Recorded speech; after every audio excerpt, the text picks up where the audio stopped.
of them are violent, especially in the arcades. Now that has some people concerned. In part 2 of her special report, Wendy Dakuta looks at possible side effects of these games that people play. Wendy. Well, you know, one psychologist pointed out to me, in any culture, games, not just video games, but any games, prepare children to have the skills they're going to need in that particular society.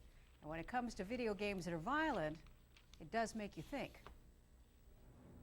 They come here almost every day, some of these kids, zapping, fighting, and shooting their way through quarter after quarter. The point is just to beat everybody up and win. He's talking about the hottest game in the arcade, Street Fighter. Yeah, pretty violent. Like, but not as violent as that Mortal Kombat game. That game's like you can tear off their head. And in the eyes of some experts, tearing off their heads is not the best way for kids to spend their time. There is a good deal of experience that suggests the more children are involved with violence on the screen, that their own behavior may become more aggressive and more violent. It's a way of our society saying to them it's okay to shoot and destroy. It's a new question, so there's not much research on it, no statistical evidence. In fact, the kids say just the opposite is happening. It's all in fun. Would you rather us play video games that are violent or go out and beat each other up? It's better than getting involved with drugs or something, you know. It's something to do with your time. Well, you see a lot of violence in all aspects of life, whether it's in a movie, a television show, the news. It gives children a chance to see violence on a screen in their home, yes, but we don't see that as something that's negative. We see them being able to maybe act out their aggressions. Instead of discussing and negotiating something, if you don't like what the other guy does, you kill him. And what we hope children will learn is that there are differences that can be negotiated other ways. There are no government regulations regarding video games and violence, but Nintendo, which is the biggest home video company by far, has set up its own code. It will not allow any games that it decides are excessively violent. We're pretty firm believers that you can have a lot of excitement and get a good experience in gameplay without it being, you know, excessively violent. The whole question is enough of a concern that some people are talking about ratings. One idea that we've kicked around is a rating system for parents, much like they do in the movie industry, where we'd be able to rate sort of the content of a game. They have a lot worse things than what's on the video games in the movies. The movies are a lot worse than the video games are. And according to some experts, that is just the problem.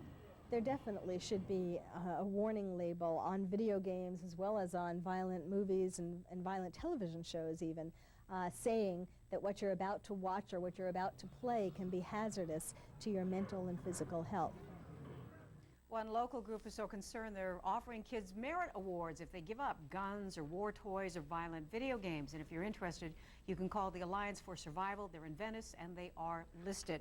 Tomorrow, are kids spending too much time playing these games? That has a lot of parents concerned, and we're going to talk to some experts. That's at 4. Video games these days. Research shows it's often time they used to spend just watching TV. And a lot of parents are wanting to know what those games are doing to their kids. Wendy Dakuta joins us now with part 3 in her special report. Right. Well, what you are probably wondering is it turning their brains to mush? Now, we do know it's having a big effect. Just one example, research done by Nintendo shows that more kids can identify Mario now than Mickey Mouse. But back to the mush question. We talked to some experts to get the answer to that.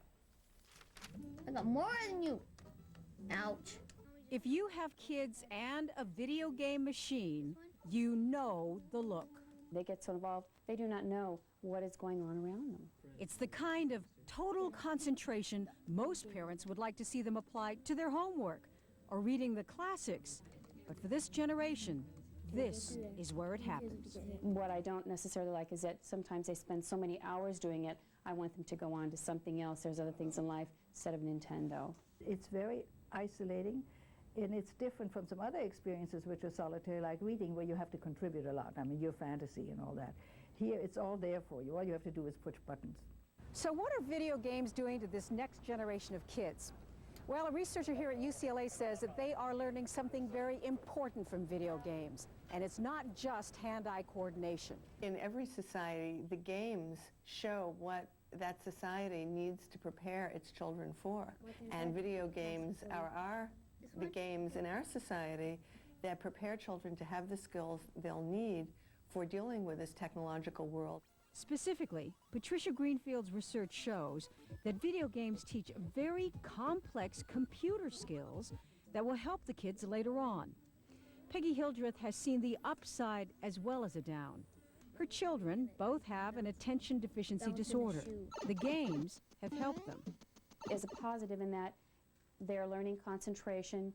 They have to learn how to control their anger. If I see they are getting too upset over it, I will turn it off for them. You got it last time, retard. You beat You beat the level. Knock it off. I'll take it away. I will take it away. I think social interactions with peers, with adults, with the real world is the learning experience of childhood, which is very precious and which is being more and more substituted for by this. Dr. Korsch feels parents should limit the time that children play video games. Other experts say kids need a mix of all kinds of experiences and that every medium, including video, has something to offer. The future, reading and writing are not going to be as important a part of education because not nearly as much information is going to come to people through reading and writing, and it's going to be very important for people to be literate about computers, literate about television. World's changing. A note for parents, expert after expert we talked to was concerned about the amount of violence on video games, and they suggest you choose games with your kids and choose very carefully. And the bottom line, as one professor talked about, kids need a mix of activities to learn about life. Sure. And you have to monitor what they read, what they watch on TV, and what video games they play too. Yeah, you gotta watch them. Okay.